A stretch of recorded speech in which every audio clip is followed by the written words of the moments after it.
Hi students, I am Sahil. Welcome to IIT Manthan and let's continue with alkyl halides या फिर halo alkanes.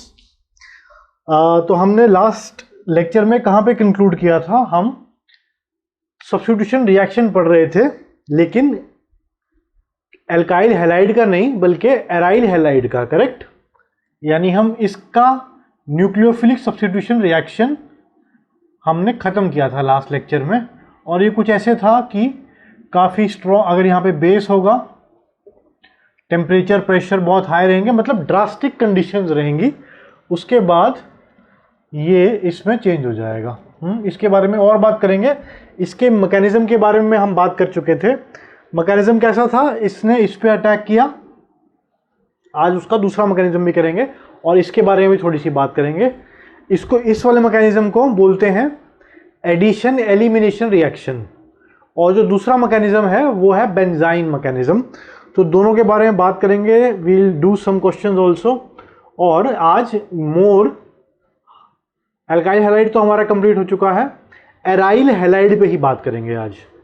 तो let's get back. इसका mechanism क्या था? पहले इसका अटैक हो रहा था, उसके बाद ये लीव हो रहा था। तो इस मैकेनिज्म को जो हम कर चुके हैं मैकेनिज्म, याद करो, ये इस पे अटैक कर रहा था, फिर क्या बन रहा था? Cl और OH, और ये बॉन्ड यहाँ शिफ्ट हो जाएगा। अब इसको इलेक्ट्रॉन्स की ज़रूरत नहीं है। नेगेटिव चार्ज यहाँ शिफ्ट हुआ, फिर ये यहाँ शिफ्ट होगा तो नेगेटिव चार्ज यहाँ आएगा, फिर ये इधर जाएगा, नेगेटिव चार्ज यहाँ, फिर ये इधर जाएगा और Cl चला जाएगा। तो इसको बोलते हैं, दो मैकेनिज्म है इसके, इसको बोलते हैं एडिशन हुआ पहले और फिर elimination. So this is called, no doubt, nucleophilic substitution है और एरोमेटिक में है। करेक्ट। तो हम SN1 पढ़ चुके हैं, बहुत एलेबोरेट। SN2 हमने पढ़ा है और SNI में के भी कुछ केस किए हैं। और ये है चौथे वाला SNAR, एरोमेटिक रिंग में जब न्यूक्लियोफिलिक सब्स्टिट्यूशन हो तो उसको बोलते हैं SNAR। और इसमें एक बात ध्यान देना कि this is similar to SN2। ये SN2 नहीं है, ठीक है, ये आपको भी पता है ऑफ कोर्स, तभी ये SNAR है, SN2 तो नहीं है ये, but this is similar to SN2। Similar कैसे SN2 से? उसमें भी क्या हो रहा था? साइमल्टेनियसली बॉन्ड बन रहा था। जो न्यूक्लियोफाइल है वो आ रहा था, अप्रोच कर रहा था, लिविंग ग्रुप के साथ साइमल्टेनियसली बॉन्ड था, और बाद में फिर लिविंग ग्रुप का बॉन्ड टूट गया। इसमें भी ऐसे ही हुआ, साइमल्टेनियसली इसके साथ और इसके साथ बॉन्ड है, चार घूम घाम के आया, फिर लिविंग ग्रुप चला गया। तो इसलिए ये सिमिलर है SN2 के, मगर इसमें बहुत बड़ा डिफरेंस क्या है कि ये 2 स्टेप्स में है, मतलब कुछ कुछ वैसा है। सिर्फ ये सिमिलर क्यों लिखा है मैंने? कुछ कुछ वैसा है क्योंकि उसमें भी 5 बॉन्ड बन रहे थे, न्यूक्लियोफाइल और लिविंग ग्रुप के साथ साथ बॉन्ड थे। याद करो, 3 बॉन्ड ऐसे दिखते थे, 2 ऐसे दिखते थे। इसमें भी कुछ कुछ ऐसे हैं, लेकिन ये 2 स्टेप्स में है। This is important. इसके 2 स्टेप हैं। The first step is attack of nucleophile and second step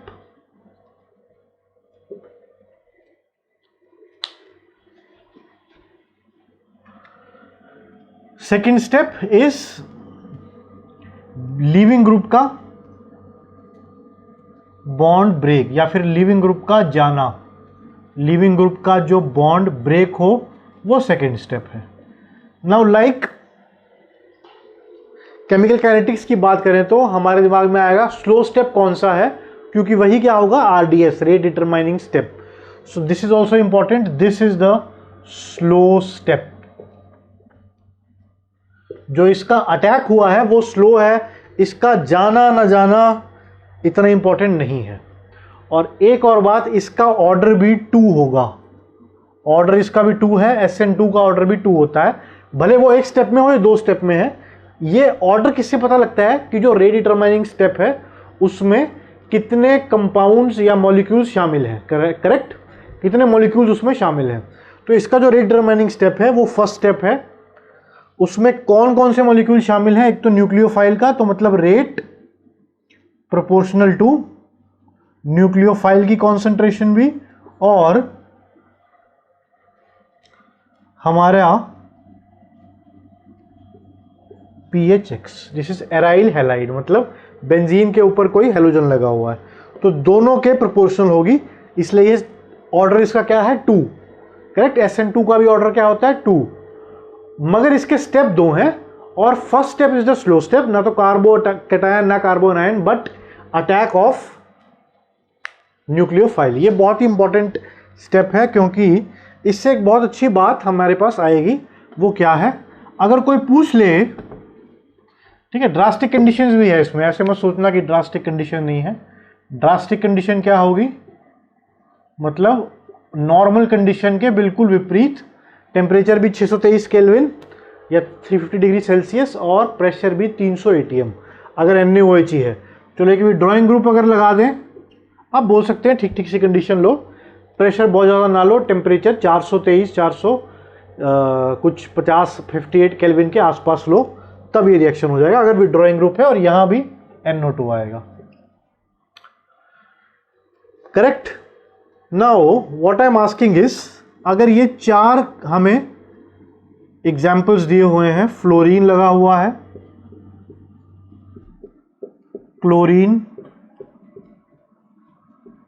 bromine, iodine, no इस पे आई एक्सपेक्ट कि SN1 SN2 बिल्कुल एकदम क्लियर हो, ठीक है ना, वरना क्या होगा, थोड़ी सी और इस पे बात करूंगा, वहां से वहां के कॉन्सेप्ट कुछ थोड़े ऑपोजिट होंगे इसके, तो प्रॉब्लम हो सकती है।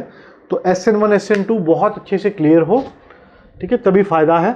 अब मैं पूछ रहा हूं कि यहाँ पे ये 4 रखे हुए हैं A B C D, और I ask you what is the rate of reaction, मतलब सबसे ज़्यादा किसमें होगा, अरेंज इन डिसेंडिंग ऑर्डर, सबसे जल्दी रेट ऑफ रिएक्शन, सबसे जल्दी कौन सा रिएक्शन होगा।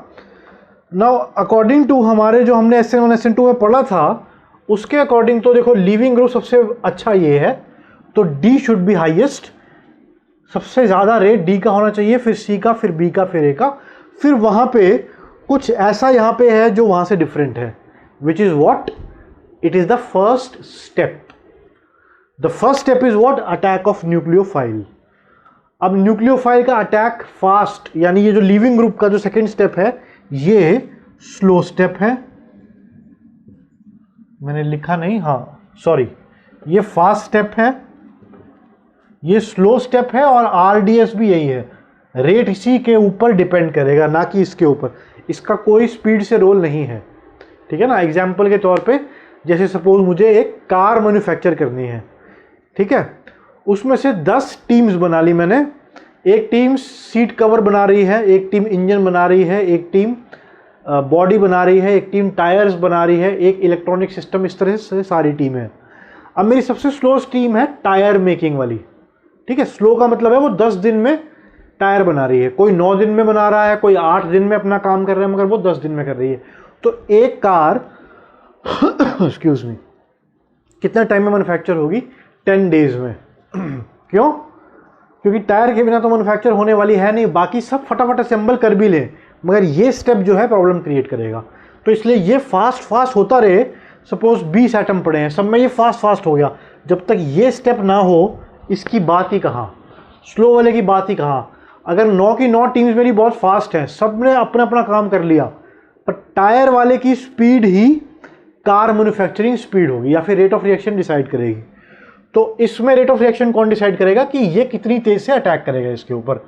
अब वो कैसे डिसाइड होगा, इस पे ये कितना इलेक्ट्रोफिलिक है, ये कितना पोलर है बॉन्ड, तो मोस्ट पोलर किसमें हुआ, इसमें, फिर इसमें, फिर इसमें, फिर इसमें, जस्ट अकॉर्डिंग टू इलेक्ट्रोनेगेटिविटी। अब तुम्हें अगर याद आए तो एल्काइल हैलाइड के बिल्कुल स्टार्टिंग में मैंने ये बताया भी था कि ये फैक्टर हो सकता था, क्या फैक्टर हो सकता था, कि ये वाला बॉन्ड कितना ज़्यादा पोलर है किसी का, ये फैक्टर भी हो सकता था, क्योंकि अटैक ऑफ न्यूक्लियोफाइल इस पे डिपेंड करेगा।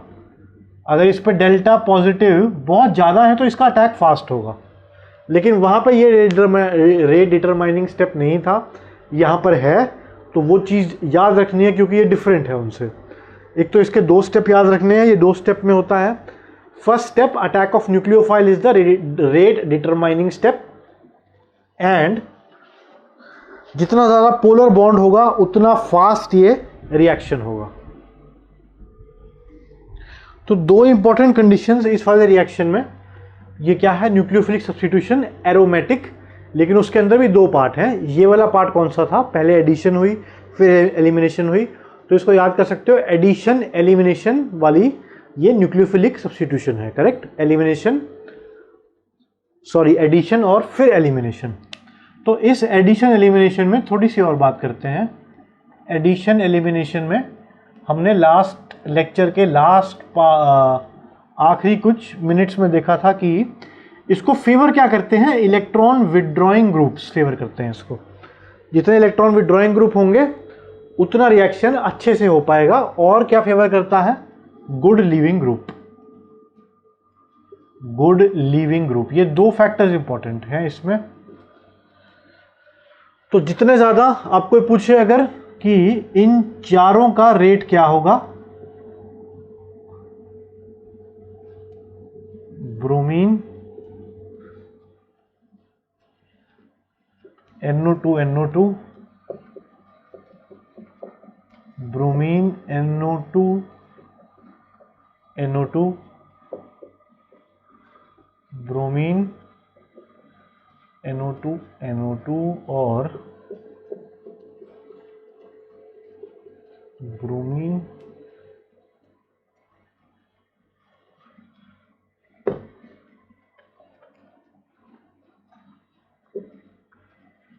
सबसे फास्ट किस में होगा, तो ध्यान दो कि सबसे ज़्यादा इलेक्ट्रॉन विड्रॉइंग इफेक्ट जिसमें होगा तो वो तो इसमें है ऑर्थो पैरा, इसको ABCD मान लो। तो D में सबसे फास्ट होगा, सबसे ज़्यादा रिएक्शन इसमें D में होगा, क्योंकि इलेक्ट्रॉन विड्रॉइंग है। वो क्या करेगा, देखो क्या होता है, सपोज कोई भी मेरे पास बेंजीन का सिस्टम है, एरोमेटिक सिस्टम है, एरिन भी भूल जाओ, बेंजीन है, तो इस पर जितने भी रिएक्शन हुए थे याद करो, Cl2 का रिएक्शन कराया था FeCl3 की प्रेजेंस में, तो कौन जाता था, Cl+ जाता था, है ना। फिर CH3Cl का रिएक्शन कराते थे फील्डक्राफ्ट एल्काइलेशन इसकी प्रेजेंस में, तब कौन जाता था, CH3+ जाता था। ये सारे हैं क्या, ये सारे इलेक्ट्रोफाइल हैं, मतलब बेंजीन सिस्टम इलेक्ट्रॉन रिच है। वैसे तो एल्कीन भी इलेक्ट्रॉन रिच होता है ना। एल्कीन में हमने देखा था HBr का अगर अटैक होगा तो पहले H+ आएगा, क्यों, क्योंकि पहले इलेक्ट्रोफाइल आएगा। It is a rich electron system. तो ये भी रिच इलेक्ट्रॉन सिस्टम है। इनके अटैक्स तो बड़े सही हो जाते हैं इसके ऊपर, किसके, इलेक्ट्रोफाइल्स के, जो इलेक्ट्रॉन ढूंढ रहा हो। मगर न्यूक्लियोफाइल के अटैक होने मुश्किल है, इसीलिए इतनी प्रॉब्लम आती है। न्यूक्लियोफाइल कौन सा हो गया, जैसे हमने इसमें किसका अटैक करवाया था, OH- का। प्लस वाले तो आराम से अटैक करते हैं इस पर। इलेक्ट्रोफिलिक अटैक्स ही हम कॉमन देखते हैं बेंजीन रिंग्स के साथ, एरोमेटिक सिस्टम्स के साथ हम इलेक्ट्रोफाइल अटैक बहुत ज़्यादा देखते हैं। न्यूक्लियोफाइल अटैक एक्सेप्शन है, इसलिए ड्रास्टिक कंडीशन लगाने पड़े, या तो टेम्परेचर प्रेशर हाई करो या फिर इलेक्ट्रॉन विड्रॉइंग ग्रुप लगाओ। जिससे क्या हुआ, मतलब अगर हमें इस पे OH- का अटैक करना है, ये तो नेचुरल है, ऐसे ऐसे अटैक्स तो बहुत देखते हैं हम। NO2+ का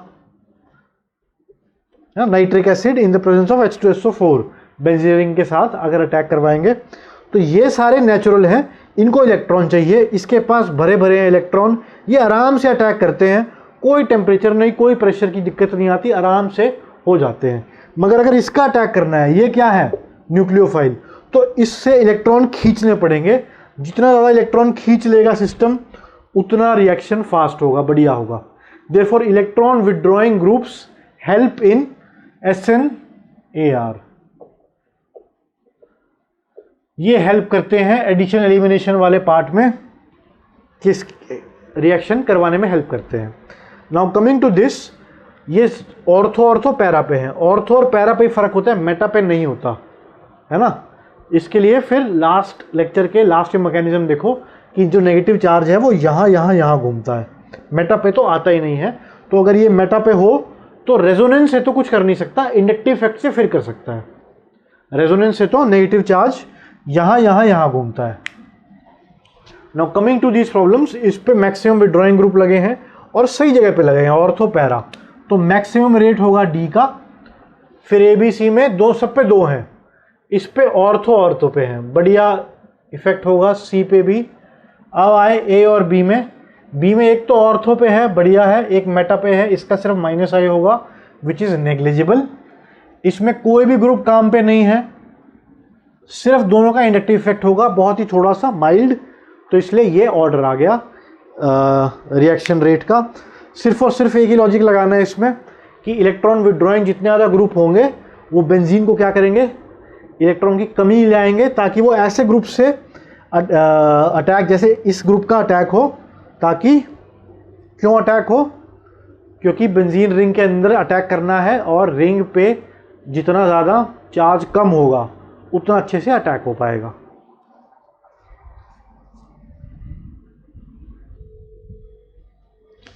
तो इसमें अनदर एग्जाम्पल, अब इसमें अटैक यहाँ भी हो सकता है, यहाँ भी हो सकता है, बट अगर यहाँ पे होगा तो नेगेटिव चार्ज कहाँ कहाँ घूमेगा, इधर, इधर और इधर। ये भी विड्रॉइंग है, ये भी विड्रॉइंग है, बढ़िया है। अगर अटैक इधर होता है तो नेगेटिव चार्ज कहाँ घूमेगा, यहाँ, यहाँ और यहाँ। इसको तो मौका नहीं मिला, तो कहाँ पे बेटर है अटैक होना जिससे कि नेगेटिव चार्ज यहाँ आए, मतलब जिसकी रिस्पेक्ट में ये पैरा है।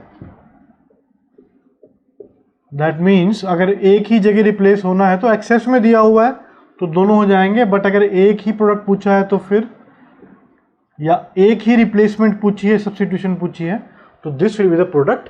आई होप अब मैकेनिज्म से रिलेट कर पा रहे हो कि यहीं पे क्यों आया। यहाँ पे OH माइनस का अटैक होगा तो नेगेटिव चार्ज इसके संपर्क में आ पाएगा, यहाँ हुआ तो इसके संपर्क में नहीं आएगा। This was all about addition elimination. Now the second kind of reaction, SNAR।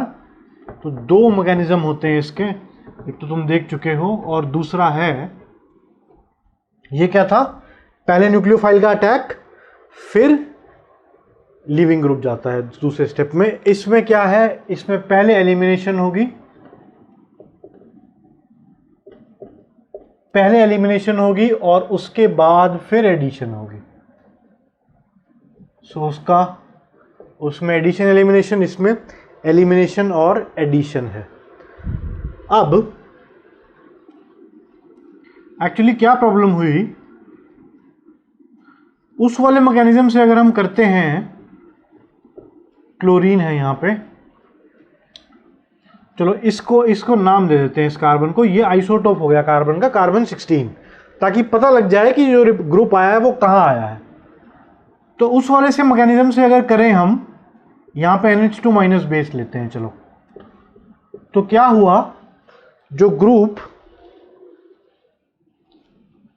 अगर प्रीवियस मैकेनिज्म से करते हैं एडिशन एलिमिनेशन, तो वो इसके ऊपर ही लगेगा NH2 माइनस, ये रिप्लेस हुआ, बेस वहाँ पे OH माइनस था या NH2 माइनस भी आ सकता है, बेस ही है, NaOH की जगह हमने NH2 ले लिया, ड्रास्टिक कंडीशन भी कर दी। चलो, तो अगर प्रीवियस मैकेनिज्म से देखें तो NH2 यहीं आना चाहिए। ये कौन सा मैकेनिज्म हुआ, एडिशन एलिमिनेशन, प्रीवियस जो मैकेनिज्म देखा। एक और मैकेनिज्म है इसमें, NH2 माइनस अगर उसके तहत लगा तो फिर ये जो स्टार वाला है यहां भी लग सकता है प्लस, मतलब दो प्रोडक्ट्स आए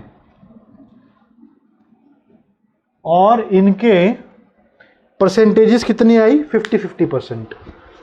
मतलब कि अगर 100 मॉलिक्यूल थे इसके, 50 इसमें कन्वर्ट हुए, 50 इसमें 100 थे, 100 के 100 ये बन गए, 50% इसमें हुआ, 50% इसमें। तो ऐसा क्या हुआ इस मैकेनिज्म में, एलिमिनेशन एडिशन में, इसको बेंजाइन भी बोलते हैं, बेंजाइन मैकेनिज्म। एक और इंटरमीडिएट है ये बेंजाइन। तो ऐसा क्या हुआ कि ये प्रोडक्ट मिला। तो लेट्स चेक कि एलिमिनेशन एडिशन में के मैकेनिज्म क्या है। ये होता है एक तो इन the presence of a very strong base. तो पॉइंट नोट करो, in presence of a strong base. OH minus ज़्यादा स्ट्रॉन्ग है कि NH2 माइनस ज़्यादा स्ट्रॉन्ग है, इसका जवाब कहाँ से मिलेगा, बेस का मैंने बताया था, कॉन्जुगेट एसिड देख लो भाई, ये ज़्यादा एसिडिक है, OH बॉन्ड तो काफ़ी पोलर होगा ना NH से, ये ज़्यादा अच्छा एसिड है तो कॉन्जुगेट बेस में उल्टा होगा, ये इससे स्ट्रॉन्ग बेस है। तो NH2 माइनस दिया हो तो दिमाग थोड़ा सा जाएगा एलिमिनेशन एडिशन से या फिर बेंजाइम मैकेनिज्म से। तो एक तो चीज़ ध्यान रखनी है, ये किस में होता है, presence of a strong base, और इसमें इलेक्ट्रॉन विड्रॉइंग ग्रुप का खासा फर्क नहीं पड़ता, जैसे उसमें पड़ता था इसमें खासा फर्क नहीं पड़ता। वो कैसे? वो मैकेनिज्म से, इसमें जनरली NaNH2 होगा और लिक्विड अमोनिया होगा। लिक्विड अमोनिया का मतलब क्या है कि टेम्परेचर बहुत ही कम रहेगा, है ना। अमोनिया क्या थी? गैस थी। तो अगर इसको लिक्विड बनाना है तो क्या होगा? टेम्परेचर बहुत ही कम होगा। कई बार -33 भी दिया होगा, माइनस में कुछ टेम्परेचर दिया होगा, या फिर लिक्विड अमोनिया लिखा हुआ है तो समझ जाओ कि बेंजाइम मैकेनिज्म से होने वाला है रिएक्शन। अब इसके अंदर द फर्स्ट स्टेप इज क्या लिखा जो हुआ? एलिमिनेशन। एलिमिनेशन किसकी हुई? अल्फा हाइड्रोजन होना चाहिए भाई बगल में, यानी जो हैलोजन है इसके साथ वाले हाइड्रोजन की एलिमिनेशन। एलिमिनेशन कौन करता है? बेस करता है। तो स्ट्रॉन्ग बेस हमें इसीलिए चाहिए।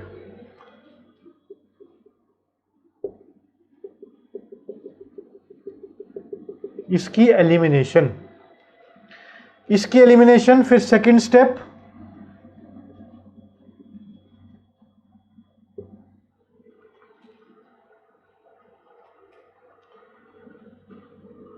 ये चला गया, मतलब सेकंड नहीं बोलना चाहिए, फर्स्ट स्टेप का ही पार्ट है ये। इसके अंदर फर्स्ट स्टेप में क्या हुआ? पर इसकी एलिमिनेशन, ये इलेक्ट्रॉन यहां शिफ्ट हुए, फर्स्ट का ही सब पार्ट मान लो, ये चला गया और इसके बीच में एक बॉन्ड बना। Better to show it like this. इसको बोलते हैं benzyne. This is an intermediate, highly unstable. Needless to say intermediate है तो फिर हाईली अनस्टेबल होगा ही, और कोई भी इंटरमीडिएट फाइनल प्रोडक्ट नहीं होता है। करेक्ट? कभी कार्बोकैटायन देखा कि फाइनल प्रोडक्ट बन गया? फाइनल नहीं बनता, वो बीच में इंटरमीडिएट होते हैं। फाइनल तो कुछ और ही बनेगा। अब ये क्या हुआ? 3 बॉन्ड आ गए रिंग के अंदर। इलेक्ट्रॉन विड्रॉइंग ग्रुप का कोई खास फर्क नहीं पड़ता, एडिशन एलिमिनेशन में बहुत ज़्यादा फर्क पड़ता है। तो फिर बेंजाइन के बारे में क्या हम लिख सकते हैं? एक तो इसका स्ट्रक्चर कैसा है? बेंजीन जैसा ही है। बेंजीन के अंदर 2 हाइड्रोजन उड़ा दो, ट्रिपल बॉन्ड लगा दो, हमारे पास आ गया बेंजीन का भाई बेंजाइन, बड़ा भाई, क्योंकि इसमें ट्रिपल बॉन्ड है। फिर उसके बाद और क्या है? ये एरोमेटिक, एक तो ये इंटरमीडिएट है। इंटरमीडिएट के है तो फिर मैं वो वाली चीज़ें नहीं बताऊंगा, हाईली अनस्टेबल है ये सब वो सब, क्योंकि इंटरमीडिएट कहते ही it is clear, this can not be the final product, it is an intermediate. Second, ये एरोमेटिक है, ठीक है, दिस इज एरोमेटिक। अब दिमाग में आ रहा होगा कि 1 2 3 4 5 6 7 8 इलेक्ट्रॉन हो गए, तो उसकी रीजन भी देखते हैं हम। 8 इलेक्ट्रॉन होने के बावजूद ये एरोमेटिक क्यों है? और बस एरोमेटिक है, इंटरमीडिएट है, इसलिए हाईली अनस्टेबल है। लिख लो चलो, हाईली अनस्टेबल, ठीक है, क्योंकि एरोमेटिक से कंफ्यूज मत हो जाना, एरोमेटिक है तो फिर स्टेबल होगा, ऐसा नहीं है। और इसमें ये वाला जो बॉन्ड है, it is not exactly pi bond, highly strained होता है ये,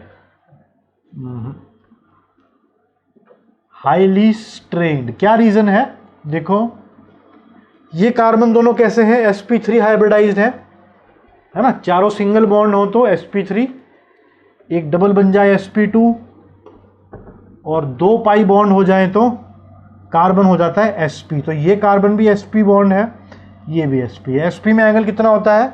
180 डिग्री, करेक्ट। अगर ये कोई एंगल होगा ऐसा, सपोज ये है, तो ये एंगल 180 डिग्री होना चाहिए, ये एंगल भी 180 डिग्री, मतलब ये एक लाइन में होने चाहिए, है ना। sp डिग्री, sp अगर हाइब्रिडेशन है तो डिग्री कितनी होगी? 180 डिग्री। क्या इसमें 180 डिग्री है? नहीं, these are highly strained. In fact ये पाई बॉन्ड की तरह होगा भी नहीं, पाई बॉन्ड जैसा होगा, एग्जैक्टली पाई बॉन्ड नहीं होता। लिखो मत चलो ये चीज। इसके क्लाउड आपस में इतने रिपेल करते हैं, देखो होना कैसा चाहिए, पैरेलल होनी चाहिए, ओवरलैपिंग, जो पी ऑर्बिटल होता है वो पैरेलल हो ताकि ओवरलैपिंग बढ़िया हो, दिख नहीं रहा यहाँ पे, पैरेलल हो ताकि ओवरलैपिंग बढ़िया हो, ये लास्ट वाले जो बनाए हैं वो है। इसमें भी ऐसे होने चाहिए थे पैरेलल, हैं ऐसे होते तो बढ़िया पैरेलल होते, होते नहीं हैं, थोड़े से ट्विस्टेड होते हैं, अलग से ट्विस्टेड, और बहुत ही बेकार ओवरलैपिंग होती है, इसलिए अनस्टेबल है। और एरोमेटिक क्यों नहीं है, क्योंकि इस तरह के जो इलेक्ट्रॉन्स हैं ये ढंग से पाई बॉन्ड है ही नहीं है, ठीक है, हाईली स्ट्रेन्ड है, ओवरलैपिंग भी बहुत पुअर है, तो क्या होगा, ये कॉन्जुगेशन में पार्टिसिपेट नहीं कर पाएंगे, ठीक है। तो ये जो इलेक्ट्रॉन्स हैं ट्रिपल बॉन्ड वाले, ये जो तीसरा बॉन्ड बना है, अच्छा वाला ये तो था पहले भी, ये भी पहले, ये भी पहले, ये जो नया बॉन्ड बना है, this does not participate in the conjugation of benzene ring and hence this ring is still aromatic because these two electrons are not participating in conjugation, ठीक है, they are not part of the aromatic system and that is why this ring is still aromatic, benzene is aromatic। चलो benzene तो बन गया, but अभी हमारा mechanism clear नहीं हुआ कि उसके बाद क्या। So the first step was elimination, and elimination के साथ ही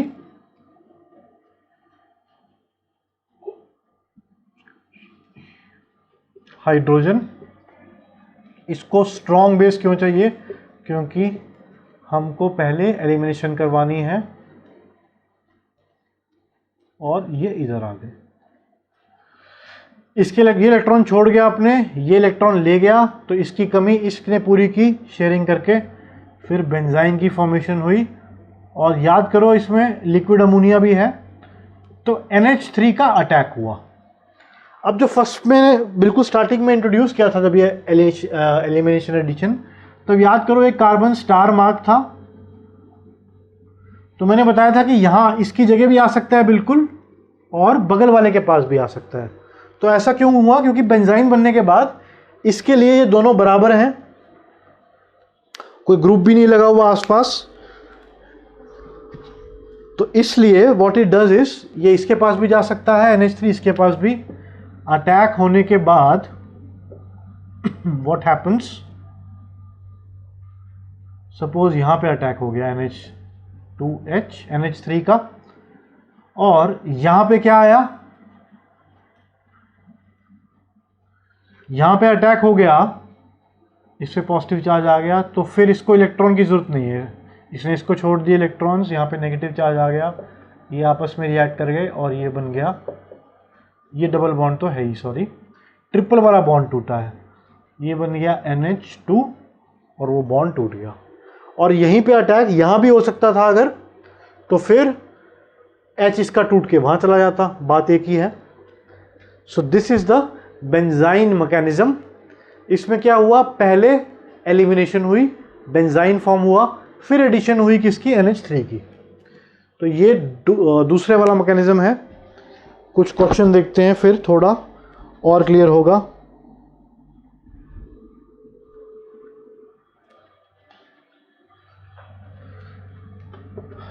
अब अगर इस पे हम समझ गए कि दो पॉसिबिलिटीज हैं, या तो जहां से क्लोरीन टूटा है वहीं पे न्यूक्लियोफाइल लगे, NH2 लगे, या उसके बगल वाले कार्बन पे। लेकिन अगर सब्स्टिट्यूटेड हो, कुछ और सब्स्टिट्यूशन भी है, सपोज यहां पे CH3 लगा हुआ है,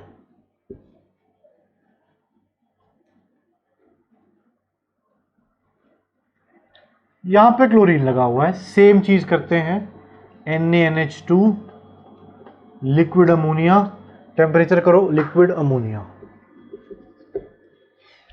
अब पूछ रहा है क्या प्रोडक्ट बनेगा या फिर NH2 कहां जुड़ेगा। तो पहले देखो एलिमिनेशन होनी है, एलिमिनेशन किस हाइड्रोजन की होगी, जो इसके बगल में हो, इसके बगल में एक्सक्यूज मी, यहां हाइड्रोजन है क्या, नहीं, इस कार्बन के पहले ही 4 बॉन्ड बन रहे हैं अच्छे भले, हाइड्रोजन नहीं है, तो हाइड्रोजन कहां से ब्रेक होगा, हाइड्रोजन मेरे ख्याल से यहां से जाएगा, करेक्ट, यहां से जा ही नहीं सकता, है ही नहीं।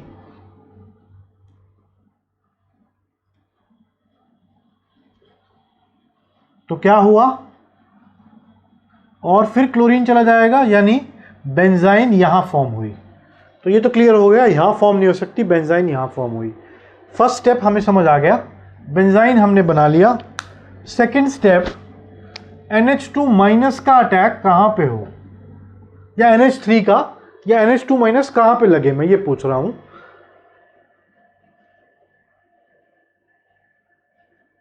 अगर यहां पे लगता है तो नेगेटिव चार्ज यहां पे आएगा पहले एक स्टेप में तो, और NH2 माइनस यहां लगे तो नेगेटिव चार्ज थोड़ी देर के लिए यहां पे आएगा।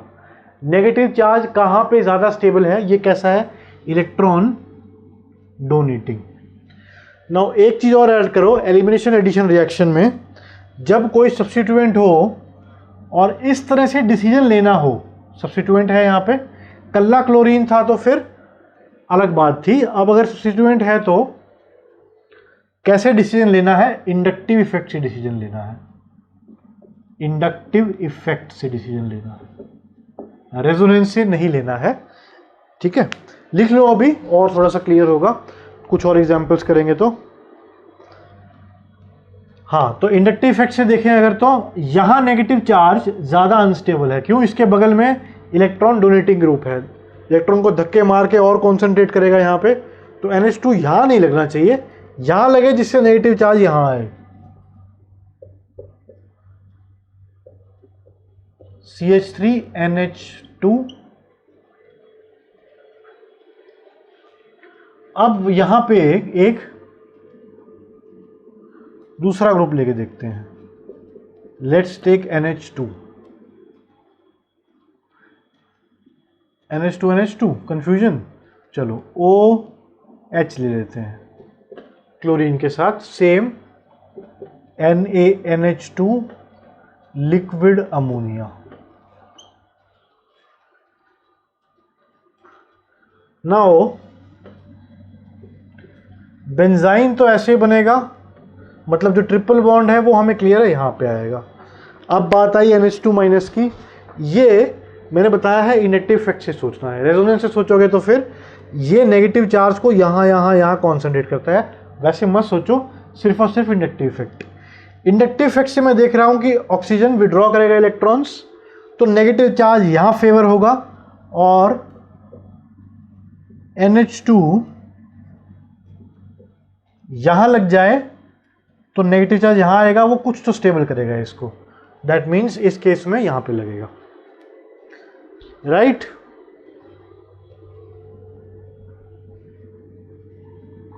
करेक्ट। तो क्या स्टेप था, इंडक्टिव इफेक्ट याद रखना है और नेगेटिव चार्ज को देखना है कहां पे ज्यादा स्टेबल होगा।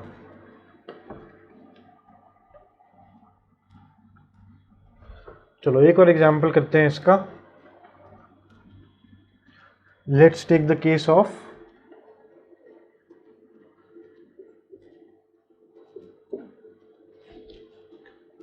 OH और क्लोरीन, यहां पे थोड़ा सा डिफरेंट है, सेम NaNH2 लिक्विड अमोनिया।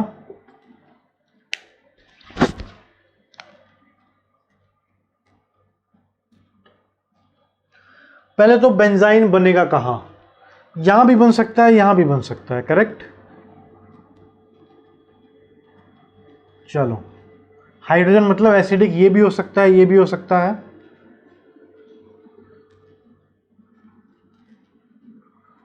तो ऐसे भी हो सकता है,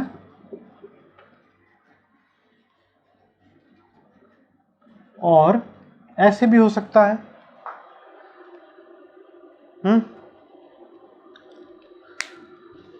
अब हम क्या चाहते हैं, ये विड्रॉइंग ग्रुप है, तो नेगेटिव चार्ज बिल्कुल इसके बगल में आएगा तो बेटर है, क्योंकि ये इलेक्ट्रॉन खींच रहा है, तो नेगेटिव चार्ज यहां पे आए तो बढ़िया है, that means major product will be NH2, right. तो इस तरह से सोच सकते हो बेंजाइन मैकेनिज्म को।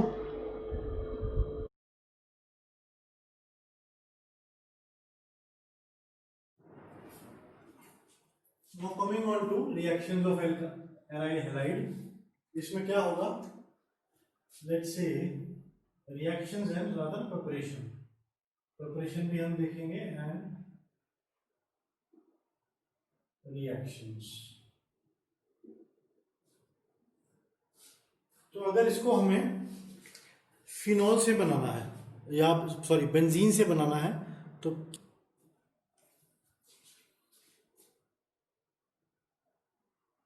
बेंजीन दी हुई है, तो इसमें इसको रिएक्ट करवाएंगे Cl2 से,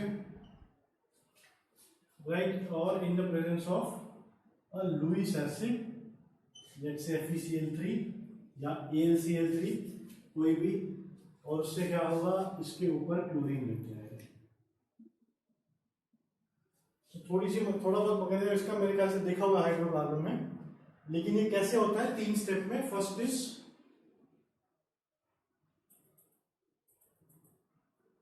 जनरेशन ऑफ इलेक्ट्रोफाइल।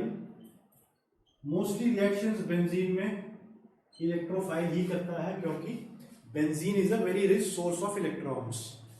तो वही चीज अटैच होती है जिसको जो इलेक्ट्रॉन्स तलाश रहा हो वही आगे अटैच होगा। तो Cl2 ये बॉन्ड बना देता है FeCl3 से, क्यों, इसके पास लोन पेयर है, इसने बॉन्ड बना लिया। इसकी प्रेजेंस में ये बॉन्ड टूट गया इस तरह से, ये अपने लोन पेयर ले गया और हमारे पास बचा Cl प्लस FeCl4 माइनस। तो ये जो न्यूक्लियोफाइल बना ये आगे अटैक करता है। फिर सेकंड है अटैक ऑफ न्यूक्लियोफाइल।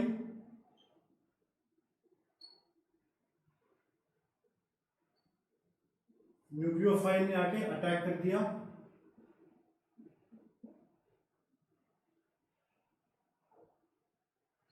Cl, ठीक है, इस बॉन्ड पे अटैक किया। सपोज यहां पे डबल बॉन्ड था,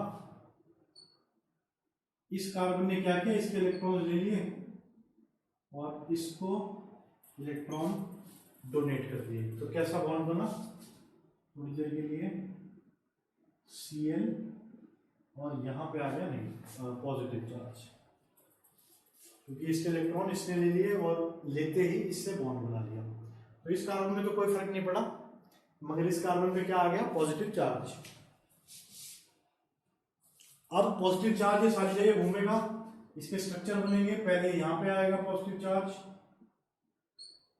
ये आपस में बॉन्ड बनाएंगे, पॉजिटिव चार्ज इधर आ जाएगा।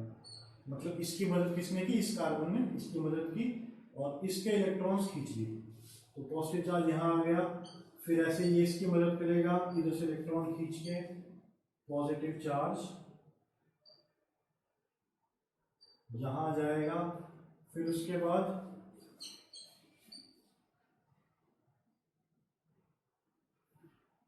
अब इसके पास हाइड्रोजन भी है, क्लोरीन भी है। हाइड्रोजन तो शुरुआत से था, इसने हाइड्रोजन बॉन्ड वाला बॉन्ड तोड़ दिया। हेल्प किसने की, अगेन इस माइनस चार्ज ने H प्लस को निकालने की हेल्प की।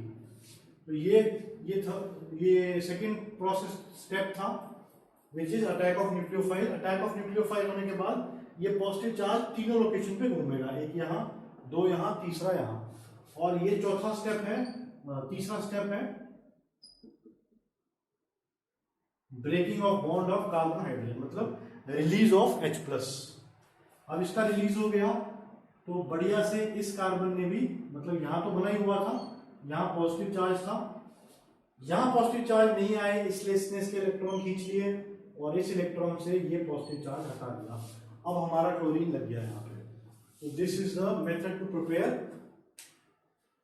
यहाँ पे अगर ब्रोमीन हो Br2 तो Br जुड़ जाएगा, I2 हो तो I2 जुड़ जाएगा। उसके बाद इनके रिएक्शंस में क्या चीज याद रखनी है कि these are ortho and para directing groups. ये जितने भी हाइड्रोजन हैं, जब ये बेंजीन के ऊपर लगे होते हैं, मतलब एराइल हैलाइड जो है, these are para ortho and meta directing group. तो रिएक्शंस कौन से होंगे इसके, HNO2 की प्रेजेंस, HNO2 H2SO4 की प्रेजेंस में हमें पता है NO पॉजिटिव NO2 लगता है इसके ऊपर, तो यहाँ पे हो जाएगा नाइट्रेशन। मेजर प्रोडक्ट आएगा ये मेजर आ गया due to steric hindrance, ortho वाला माइनस बनेगा।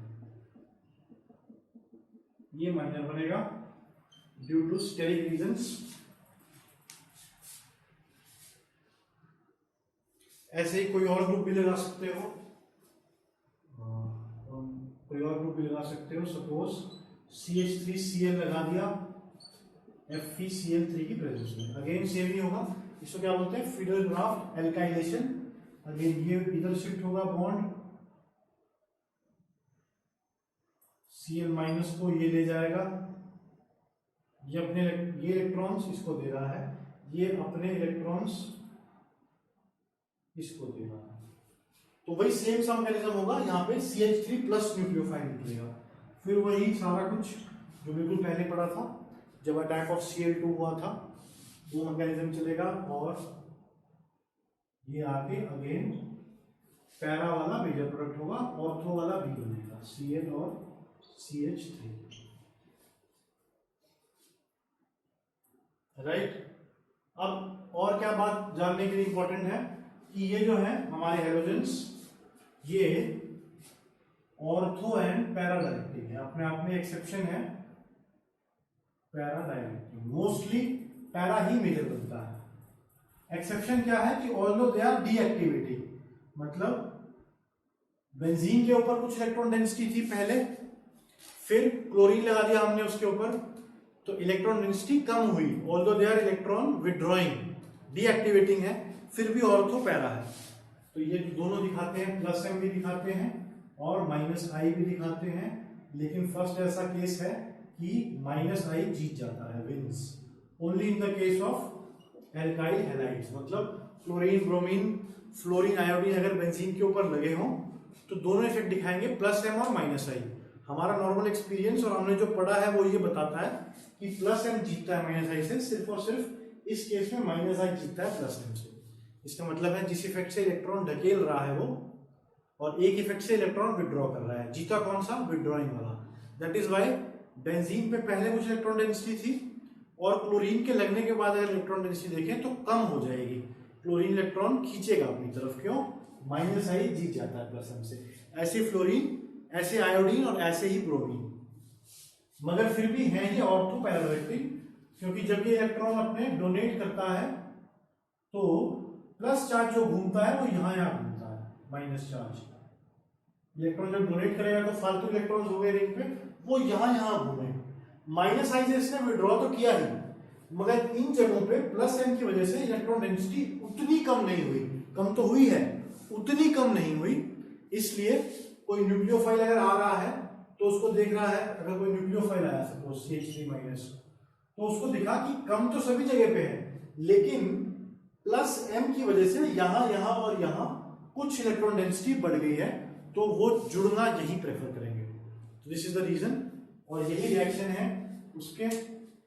फिर उसके बाद ये वाले रिएक्शन है, जैसे जो भी हमने पढ़े थे हाइड्रोकार्बन में या उससे पहले GOC में, ठीक है। Field graph alkylation, field graph acylation, मतलब ये जो ग्रुप हुआ, सपोज हम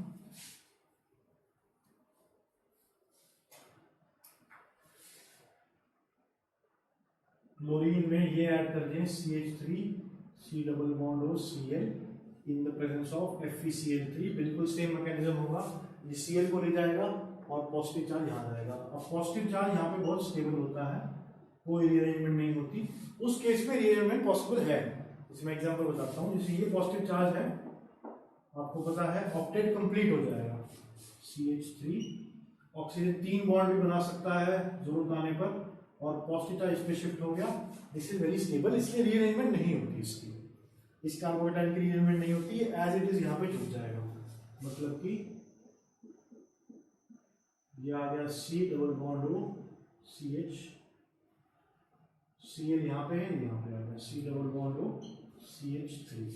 फीडल ग्राफ्ट एसाइलेशन करवा दी हमने क्लोरोबेंजीन के अंदर। अब देखो रीअरेंजमेंट कहाँ पे पॉसिबल है, जहां जहां कार्बोकेटाइन बनेगा वहां पॉसिबल है। यहां पॉसिबल क्यों नहीं थी, मतलब पॉसिबल थी, यहां क्यों नहीं हुई? क्योंकि कार्बोकेटाइन इज एक्सट्रीमली स्टेबल। हाँ, अब जैसे सपोज करो CH2C CH3 CH2Cl, यहाँ पे H, इसकी हम फिनल क्राफ्ट एल्काइलेशन की कोशिश करते हैं FeCl3 या AlCl3 की प्रेजेंस में, लुईस एसिड कोई भी हो। तो फर्स्ट जो स्टेप होगा वो जनरेशन ऑफ कार्बोकेटाइन, मतलब जनरेशन ऑफ न्यूक्लियोफाइल, ये बन गया हमारा न्यूक्लियोफाइल। तो ऐसे देख के जस्ट डायरेक्टली मत लगा देना, मतलब फर्स्ट जो होगा, अगर आपको रीअरेंजमेंट नहीं पता तो हो सकता है ये लगा दो, यही वाला कार्बन यहाँ लगा दो, और इसके बगल वाला कार्बन ऐसे, वो देखते हैं 4, मगर बनता क्या है,